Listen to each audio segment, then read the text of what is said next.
I wanted to ask if the same, what, in your opinion, what is the best strategy to sort of invest in London? Do the same rules apply? Because I know everyone's investing sort of outside of London in developing sort of cities. Do the same rules apply to sort of London, given the high prices?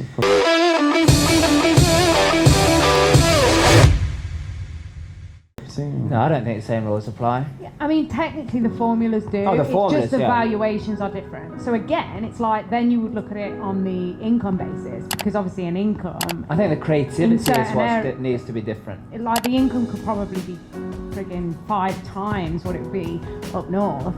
But loads of the tribe members are doing London, and lots of different strategies. Like SA obviously works excellently, and HMO works in like the surrounding areas. So I think there was one point, there was one mentoring call a year ago, Jessie. Where was it?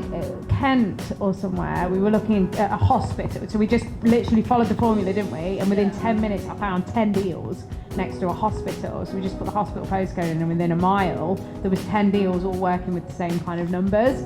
But I said, actually, working on those numbers, you'll end up getting more on the valuation because of the fact that the rent is much higher than it is up here.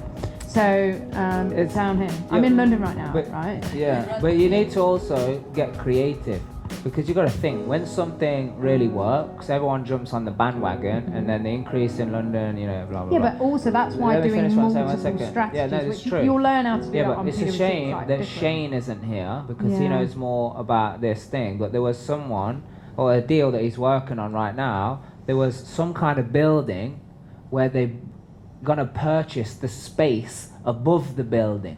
Air rights. Yeah, and they're going to do that. There's Air rights. So there's a building, and then there's fresh air. It's called air rights. Yeah, but they're gonna build up a there. big block. So to stop On top somebody's of it. view, they're going to sell the rights. Do you know where I learnt that? No, not to Film stop the view. burlesque. They're actually gonna build something. Are you listening? Yeah, sorry. Yeah. So that's one thing, but also in London they're going underground. Yeah. Like, I remember I stayed in one place, and I was literally underneath the pavement. I remember it. It was weird. Go down into you walk into normally in this big house, but then I took some lift, and then I walked down, and I think I'm actually underneath the pavement, and the shower's underneath the pavement, and the bed was under. Yeah. That's a big thing. What do I think of what? Brownfield sites, doing all those. Brownfields. Yeah. So What is that? Do you know what that is? it's like where buildings are knocked down before, Oh. and it's just derelict. Yeah, it's regeneration sites is what it is.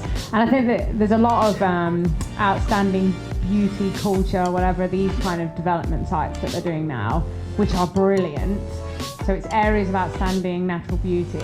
So they're really great areas to do like new build developments and stuff on. Just be aware of like red tape that you have to go through. It's almost like building a listed building. They have certain things and ways that you have to build. Some of it includes like eco build, but the valuations and obviously the resale values are amazingly high on things like that. And I think that development wise, there is no lack of. There's so much to develop, like so many places, but it's just a case of doing it. Like that land deal that we did, the first land deal, I didn't know how to do it at the time. I just said yes, like Claudine was saying. I just said yes, and I worked out how to do it later. And we learned a lot of that. It's not as easy as I thought. Yeah, so you just gotta be creative. Yeah. If you wanna, in my opinion, if you wanna make it work, you gotta be creative. Like, just say yes, and then figure it out. It's like, that's because when you take action, that's when stuff happens, and then you will have questions like, boom, okay, right, I've got a result now, so what do I do now? This has happened, this challenge, because you can't ask about the challenge when you haven't been presented with it yet. Equally, you can't ask how to move forward on something when you haven't got something to move forward on yet. You can't ask an investor to invest in a deal because they're like, well, where's the deal? You know what I mean? So we're creating these opportunities all the time, or talking about them. People just get fed up of hearing it. They're like, we'll do something, and then I'll maybe be interested. So like, people like to see you taking action. And the skeptics and stuff like that, you'll always be surrounded by them. But when you actually start to achieve results, that's when people change their mind around you, but you will change more about yourself. It's about how you think and feel about yourself. Like we went literally, everyone thought we'd joined a cult, and we've gone from like nothing to one. Well, you knew us before. You all thought we were crazy. So we went like one deal accepted in the January 2017.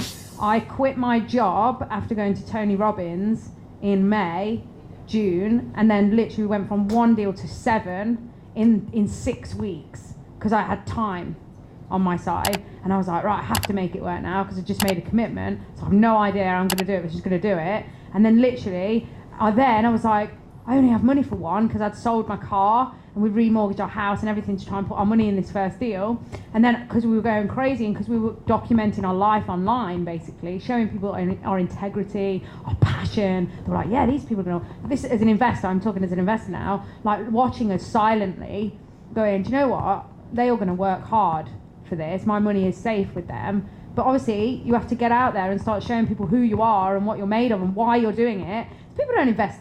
The deal stacks up, the money's safe, they want to know. And we've got ways, like we showed you earlier, of giving them proof. Like how great is it if you can show an investor proof of how he's going to get his funds back before you've even got into the deal? How cool is that? Would you invest then? If I've got almost a guarantee with my pre-valuation, loads of ways to secure it, even when you don't have experience. So there's ways of showing them that they're good, they're all good to do the deal without them having to, before you even got into it. But you get them to accept subject to this. And then obviously you follow the process that we train you on to get you to that point of having that proof. Do you see what I mean?